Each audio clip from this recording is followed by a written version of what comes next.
Kisah Para Rasul 13, 14, 41. Kisah Para Rasul 13, 14, 41. Dari Perga mereka melanjutkan perjalanan ke Antiokhia di Pisidia. Pada hari Sabat, mereka masuk ke sinagoga dan duduk. Setelah pembacaan hukum dan para nabi, para penguasa sinagoga mengutus mereka untuk mengatakan, "Saudara-saudara, jika Anda memiliki pesan yang menyemangati orang-orang, ucapkanlah." Berdiri, Paul membuat tanda dengan tangannya dan berkata, "Orang Israel dan orang bukan Yahudi yang takut akan Tuhan, dengarkan aku. Allah bangsa Israel memilih nenek moyang kita dan meninggikan bangsa itu selama mereka tinggal di Mesir. Dengan kekuatan besar Dia membawa mereka keluar dari negara itu dan menahan mereka di padang pasir selama sekitar 40 tahun. Dia menghancurkan 7 bangsa di Kanaan dan memberikan tanah mereka sebagai warisan kepada bangsanya. Semua ini memakan waktu sekitar 450 tahun. Setelah itu Dia memberi mereka hakim sampai zaman Nabi Samuel. Maka orang-orang meminta seorang raja, dan Tuhan memberi mereka Saul, putra Kis, dari suku Benyamin, yang memerintah selama 40 tahun. Setelah menolak Saul, Dia mengangkat Daud sebagai raja bagi mereka. Tentang siapa Dia bersaksi, "Aku telah menemukan Daud, anak Isai, seorang pria yang berkenan di hatiku. Dia akan melakukan apapun yang aku inginkan." Dari keturunan orang ini Tuhan membawa Yesus juru selamat ke Israel, seperti yang telah Dia janjikan. Sebelum Yesus datang, Yohanes memberitakan baptisan pertobatan kepada semua orang Israel. Ketika dia menyelesaikan karirnya, John berkata, "Kamu pikir aku ini siapa? Aku bukan seperti yang kamu pikirkan. Tapi lihatlah, dia datang setelah saya yang kasutnya bahkan tidak layak saya buka." Saudara-saudara, anak-anak Abraham, dan orang-orang bukan Yahudi yang takut akan Tuhan, pesan keselamatan ini telah dikirimkan kepada kami. Orang-orang Yerusalem dan para penguasa mereka tidak mengenal Yesus, tetapi dengan mengutuk Dia mereka menggenapi perkataan para nabi yang dibaca setiap hari Sabat. Bahkan tidak menemukan dasar hukum untuk hukuman mati, mereka meminta Pilatus agar Dia dieksekusi. Setelah memenuhi semua yang tertulis tentang Dia, mereka menurunkannya dari pohon dan membaringkannya di kuburan. Tetapi Tuhan membangkitkan Dia dari kematian, dan selama beberapa hari Dia terlihat oleh orang-orang yang pergi bersamanya dari Galilea ke Yerusalem. Mereka sekarang menjadi saksinya bagi orang-orang. Kami membawa kabar baik untuk Anda. Apa yang Tuhan janjikan kepada nenek moyang kita telah Dia penuhi untuk kita, anak-anak mereka, dengan membangkitkan Yesus, seperti yang tertulis dalam Mazmur kedua, "Kamu adalah anakku, aku membuatmu bosan hari ini."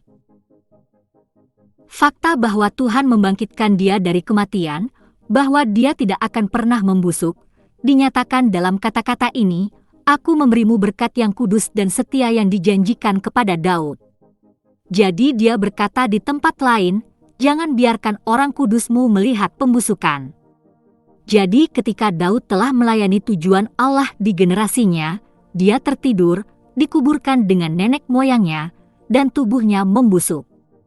Tetapi Dia yang dibangkitkan Tuhan tidak mengalami kerusakan. Oleh karena itu, saudara-saudaraku, saya ingin Anda mengetahui bahwa melalui Yesus pengampunan dosa diberitakan kepada Anda. Melalui Dia setiap orang yang percaya dibenarkan dari segala sesuatu yang darinya mereka tidak dapat dibenarkan oleh hukum Musa. Berhati-hatilah agar apa yang dikatakan para nabi tidak terjadi pada Anda. Lihat, Anda mencemooh, heran dan binasa, karena di hari-harimu aku akan melakukan sesuatu yang tidak akan pernah kamu percayai jika seseorang memberitahumu. Kisah Para Rasul 13 14:41 Komentar. Paulus berkhotbah kepada orang Yahudi di Asia Kecil pada hari Sabat. Mereka masuk ke sinagoga dan duduk. Setelah pembacaan hukum dan para nabi, para pejabat sinagoga mengirim pesan kepada mereka, mengatakan, "Saudara-saudara, jika Anda memiliki pesan penyemangat untuk orang-orang, silakan berbicara." Bangkit, Paul melambaikan tangannya dan berkata, Hai orang Israel dan kamu orang bukan Yahudi yang menyembah Tuhan, dengarkan aku. Allah bangsa Israel memilih ayah kami, Dia memakmurkan orang-orang selama mereka tinggal di Mesir. Dengan kekuatan besar Dia membawa mereka keluar dari negara itu, menahan perilaku mereka selama sekitar 40 tahun di padang gurun, menggulingkan 7 bangsa di Kanaan dan memberikan tanah mereka kepada rakyatnya sebagai warisan. Semua ini memakan waktu sekitar 450 tahun. Setelah itu, Tuhan memberi mereka hakim sampai zaman Nabi Samuel. Maka orang-orang meminta seorang raja, dan dia memberi mereka Saul, putra Kis, dari suku Benyamin, yang memerintah selama 40 tahun. Setelah menyingkirkan Saul, dia menjadikan Daud sebagai rajanya. Dia bersaksi tentang dia, "Saya telah menemukan David putra Isai, seorang pria yang saya sukai, dia akan melakukan apapun yang aku ingin dia lakukan." Mazmur 89:21 Samuel pukul 13:14 Dari keturunan orang ini Allah telah membawa Yesus, Juru Selamat, ke Israel, seperti yang telah dijanjikannya. Sebelum Yesus datang, Yohanes memberitakan pertobatan dan baptisan kepada semua orang Israel. Ketika Yohanes sedang menyelesaikan pekerjaannya, dia berkata, "Kamu pikir aku ini siapa? Bukan aku. Bukan, tetapi dia yang mengejarku, yang kasutnya tidak layak aku buka." Yohanes pukul 1:27 Saudara-saudara, anak-anak Abraham, dan Anda orang bukan Yahudi yang takut akan Tuhan, kepada kami pesan keselamatan ini telah dikirimkan. Orang-orang Yerusalem dan para penguasanya tidak mengenali Yesus, tetapi dalam mengutuk Dia mereka menggenapi perkataan para nabi yang dibaca setiap Sabat. Meskipun mereka tidak menemukan alasan untuk hukuman mati, mereka bertanya kepada Pilatus untuk mengeksekusinya. Setelah memenuhi semua yang tertulis tentang Dia, mereka menurunkannya dari pohon dan membaringkannya di kuburan. Tetapi Tuhan membangkitkan Dia dari kematian, dan selama beberapa hari Dia terlihat oleh orang-orang yang bepergian bersamanya dari Galilea ke Yerusalem, yang sekarang menjadi saksinya bagi umat kita. Kami memberi Anda kabar baik, apa yang Tuhan janjikan kepada ayah kami, telah Dia penuhi untuk kami, anak-anak mereka, dengan membangkitkan Yesus dari kematian. Seperti yang tertulis di Mazmur kedua, "Kamu adalah anakku, hari ini aku telah menjadi ayahmu." Mazmur 27 fakta bahwa Tuhan membangkitkan Dia dari kematian, tidak pernah membusuk, dinyatakan dalam kata-kata ini, "Aku akan memberimu berkat yang kudus dan pasti yang dijanjikan kepada Daud." Yesaya 55:3 jadi dinyatakan di tempat lain, "Jangan biarkan yang kudus melihat pembusukan." Mazmur pukul 16:10, karena ketika Daud telah melayani tujuan Allah di generasinya sendiri, dia tertidur, dia dimakamkan bersama orang tuanya, dan tubuhnya membusuk. Tetapi dia yang dibangkitkan Allah dari kematian tidak melihat kerusakan. Oleh karena itu, saudara-saudaraku, saya ingin Anda mengetahui bahwa melalui Yesus pengampunan dosa diumumkan kepada Anda. Melalui Dia setiap orang yang percaya dibenarkan dari segala sesuatu yang darinya Anda tidak dapat dibenarkan oleh hukum Musa. Berhati-hatilah agar apa yang dikatakan para nabi tidak terjadi pada Anda. Lihatlah, Anda mencemooh, heran, dan binasa, karena saya akan melakukan sesuatu di hari-hari Anda yang tidak akan pernah Anda percayai, bahkan jika seseorang memberitahu Anda.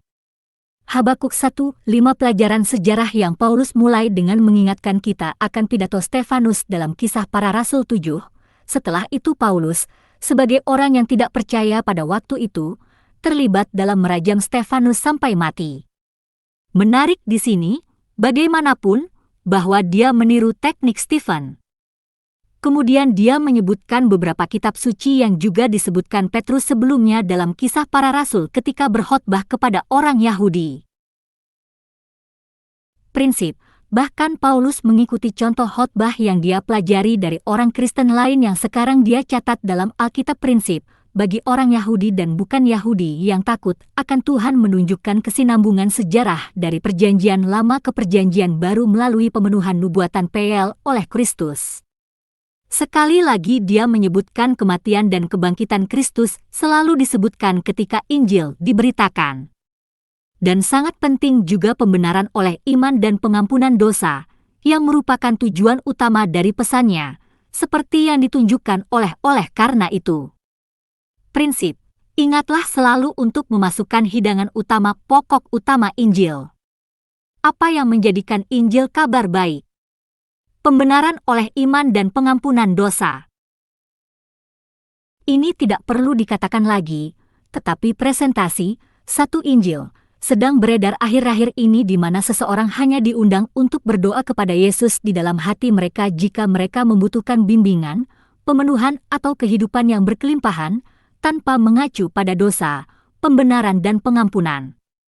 Dan setelah mengucapkan doa seperti itu, orang-orang seperti itu kemudian dinyatakan sebagai orang Kristen.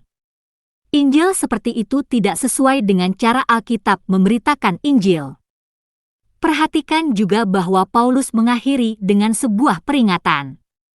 Seseorang diingatkan akan diskusi Yesus dengan Nikodemus.